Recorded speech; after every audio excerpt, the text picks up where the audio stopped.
Hey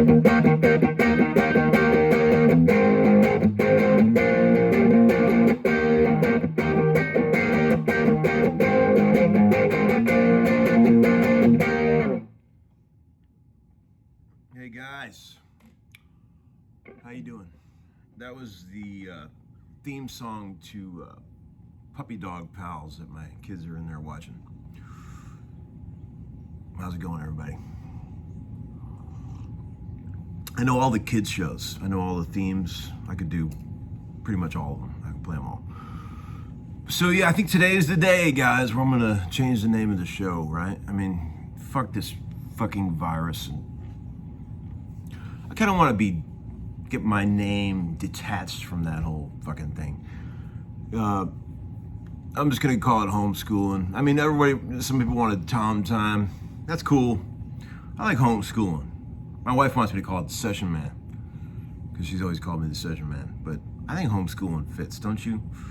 If anybody strongly disagrees out there, maybe I'll consider changing it. But you know, I was speaking to my wife. We were having a funny chat last night. You know, she was saying,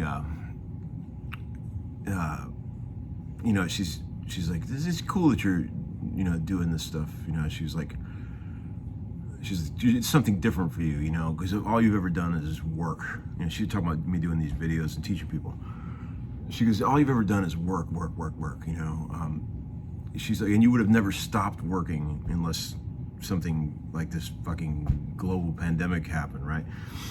And I thought about that for a minute. She's right. I mean, you know, something about when you're a session man and, you know, full-blooded session man, you just never want to stop working. You know, you never want to take time to do anything else. You know, people have asked me to make a solo record over the years, or if I was ever going to do that. I never have. I've just always wanted to work and do more sessions. You know, I don't know why. Ah, man, you know, this whole YouTube world is strange and exciting and fun and everything, but it's like, you know, I do miss the quiet desperation of my life as a session man. Oh, man, something I know very well. The quiet desperation. You know, it's funny about a lot of people, you know, guitar players aspire to be session guys and stuff like that. It's a cool job. You know, it's like on a good day, it's the best job in the world. On a bad day, it's the worst job. That's what I've always said. You know, I always tell these young guys, they ask me questions, I'll say, man, here's one thing that's never going to happen. You're never going to get artistic satisfaction out of being a session guy. It's just, it doesn't exist. I mean, I think for years, in the back of my mind, I've thought, you know, I could somehow find artistic satisfaction as a session man, but I really don't think it exists. Here's why, because it's a service industry, right? And that's totally understandable. I mean, these people are hiring you to come in and help them sound better, right? That's the whole thing, you know, and that's a cool thing. That's a noble job. I used to joke around like session guys, you know, I used to have this, remember MySpace like a million years ago? I used to have this blog on there, you know, like 20 years ago, talking about, called the Session Man Chronicles. And I was, my friend Drew always talks about that. Hey, Drew, if you're watching. I always made jokes like a session man is like it's like a plumber, you know, a maintenance guy. You know, you show up at the gig with your van full of tools, and you come in and you're just like, you know, you vibe out the room, and you're just like, hey guys, what can I help you with today? And so, oh, well, we're having this problem with our bridge. Oh, okay, let me listen to it. And you go, oh, okay, I think I could fix that. How long have you been having this problem with the bridge, you know? Well, it's ever since we wrote it, we've been having. Okay, let me go out to the car, get the tools, and I'll come in and see if I can. I think I know what can fix it. You try some tremolo rakes and power chords or whatever, and they're happy, you know. And but it is a service industry, man, and it's psychological too. You know, you have to. I think half the job is playing, and half the job is psychology. I mean, it's a very abstract thing you're doing in there. I mean, I always joke around on sessions. I always, at the weirdest times, I'll just say, out of dead silence, I'll just go, wow, what a weird job. Because it's true, man. It's so abstract. I mean, you're trying to talk about music, which is so weird to begin with. You're trying to convey emotions, you know. An artist has an idea what they want something to be in their head, and they're trying to say it in words to a bunch of guys who are trying to understand what the person's saying, you know, what they want. And you have to be able to, like, you know, get in people's heads, you know. I mean, I've gotten really good at that over the years, man. I feel like I can always tell when somebody's not digging something, you know. You can feel the energy, you know. Somebody that hired you for something. Really good session guys all have one thing in common. They can all read the room, like unbelievable, like sixth sense of reading the room about emotions and vibes. Like, when I was younger, I would find a part that I liked, you know, and I'd just start hammering on that part, you know, because I thought it was cool. But you could sense that it wasn't happening. Like the artist wasn't jumping up and down, you know, the tail wasn't wagging. So like when I was younger, I would just keep trying to force it on them, you know, like, you're gonna like this eventually, but that shit does not work. You can't. You have to, like, what I do when I'm creating, when I'm playing parts in the studio is I'll fish around, like I've said in many volumes, and I'll get some sound up, you know, something, and I'll start playing some shit, and I'll be like trying all different ways, and I'll find something, and I'll be like, this is pretty cool. I kind of like this. I could work with this whole concept, you know. And then I'm kind of like, and then I'll be playing it along with the track as we're doing it, take after take, and then I'll at moments I'll stop playing it and just listen to what's happening when I stop playing. And, like, is it better with what I'm doing, or is it better when I stop? This is very important. You can't just play out of nervousness and play just because people think, you know, you hired you, so you're supposed to be playing. Sometimes playing nothing is what the song needs. You know, sometimes it's just, you listen to what's going on around you, listen to what the singer's singing, right? I talk about singers and past five. That's, everything is cued off the singer, the lyric. When I was real young, I mentioned this guy in a previous episode, a guy named Steve Cox, piano player. He told me something one time, that this, like, old musician wisdom that stuck with me my whole life, man. Your puppy dog pal, what's going on in there? He said, look, everything you play should frame the vocal. That's why when you look at me at my station when I'm recording, I got the vocal on stun when I'm recording. Even when the singer's not that great, I've always got the vocal cranked, and I'm listening to the words, and I'm trying to get the message of what the fucking song's about. Because a lot of musicians, younger, sort of inexperienced guys, will turn the vocal down, and they're just playing the music. They don't even care what the person's singing about. And sometimes you'll be going down some road that has nothing to do with what the song is supposed to be conveying, you know? And boy, when you got mismatched emotions like that, shit is wrong. When you got somebody singing about something, but the music doesn't match what they're singing about, it's all kinds of wrong. I think the target emotion thing. This is pretty abstract. I'm sorry, I'm getting a little outside today, but this is pretty serious business here. The target emotion is what I'm always looking for. Like, I'll even ask people when I'm on a session, the writer of the song, I'll say, like, what do you want this song, what kind of emotion do you want this song to give people?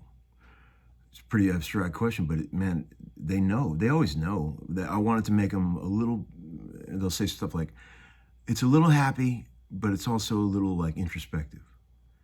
And when you hear somebody say something like that, it sends you in a direction. I mean, of course, oh, I get that. Okay. So probably not any real heavy guitars.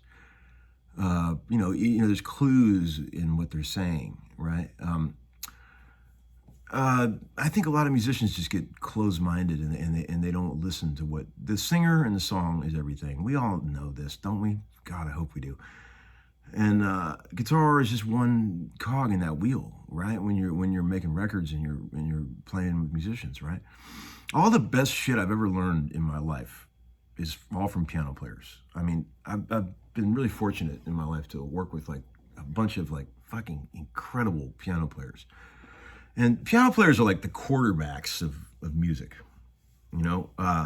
Guitar players are like the running backs, wide receivers. You know, we're like the action guys, but we don't have the wisdom of the quarterbacks. The piano players are so much more in tune with like really outside harmonic stuff. Guitar players are like cavemen, you know, even good guitar players. Piano players sort of tolerate guitar players because they think they're funny and cute, you know, and they all, I think they all, in the back of their mind, piano players are a little jealous of guitar players because they, you know, because the way that women act around guitar players.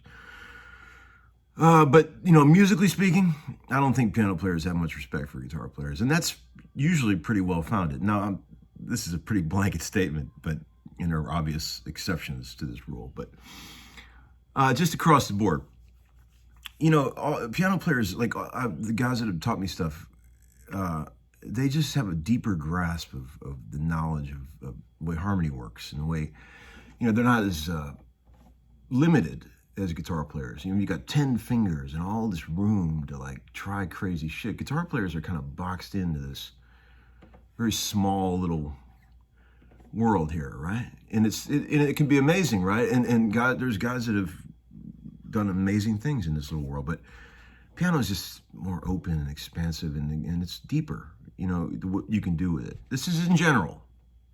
I don't want to get a bunch of hate mail about this, but I'm just saying in general. But, you know, all the best advice and wisdom I've ever gotten is from piano players, you know, like I should probably tell you one musical thing. Okay, so like a lesson type thing, because I don't want to just waste this whole episode on talking. But, you know, like I'm fascinated with like organ players and like the sort of 3-note voicings that organ players use, right? And like great organ players, great piano players, the way they comp with their left hand when they're playing is what I'm really tuning in on. Like they'll be playing the right hand melody stuff, and then the left hand is comping these chords to sort of support what they're playing with the right hand. But it's never just like a real serious piano player. If the chord's like a G dominant 9, you're never going to see like a real piano player like play a big G note in the bass. You know what I mean? They don't do that shit. They play the cool colored notes of the chord. They take the action notes of a chord and comp 3-note voicings with their left hand. The fun notes of the chord, not the roots, not the fifths. They play the color notes. And then they'll play some tasty stuff with the right hand, right? You can do the same thing on guitar. You don't have to like play these big blocky chords. You can, like Lenny Breau was like the king of amazing simple 2-3-note comp chords behind what he was playing. Check out the old black and white video on YouTube of Lenny Breau playing Georgia. Holy shit. Sounds like two guys playing. It's some of the most amazing chordal guitar playing I've ever seen. Lenny Breau, total badass. So like, you know, like I do shit like this. Like, so let's say we're like in G. All organ stuff, right?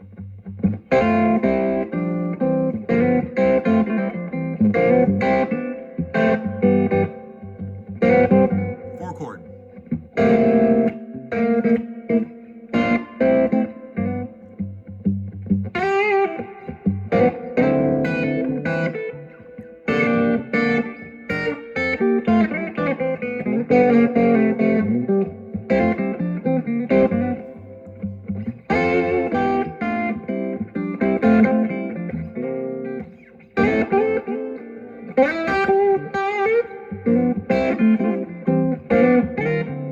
You know, like little partial chords. Like if you could do little walk downs like this thing. F major, C, G7, C, and then G7. But like Danny Gatton talks about in these really cool rhythm guitar videos, how he talks about how you just use the middle string. Those are the cool notes of a dominant 7 chord. F and B. And then slide down, there's your 4 chord. Back to the 1 chord, 5 chord, 5 chord, 4 chord, 1 chord. You know what I'm saying? That's all organ stuff, man. That's all stolen from organ players. So here's a simple exercise you could do in the key of E, for example, just to work up some of these cool little 3-note organ riffs, right? So like, I've showed this to a lot of friends. This is a pretty cool riff. It's like, say, pedal an E note.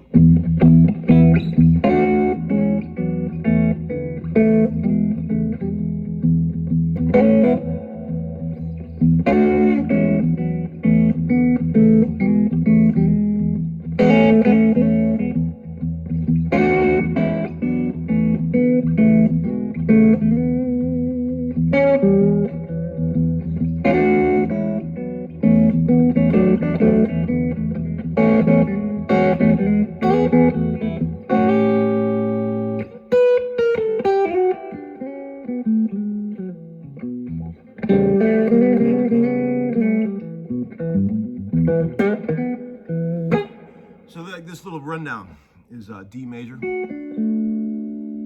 7th fret, C sharp minor, B minor, A, E7. Kind of a cool voicing there. A major, and then back to E7. So.